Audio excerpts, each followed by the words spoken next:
Why are you sad? I'm being kicked out of my nest. Where will you go? I don't know. It's hard to find affordable nesting. Maybe we can be nestmates. I've been laid off.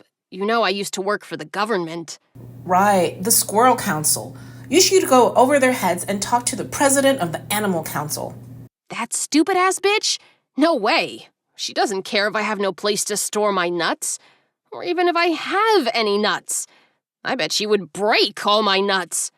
Let's go! Let's march! Let's protest all the bad things that are happening. Let's go now! What exactly do you want to happen? Nests and nuts! Nests and nuts! Why don't we make a plan?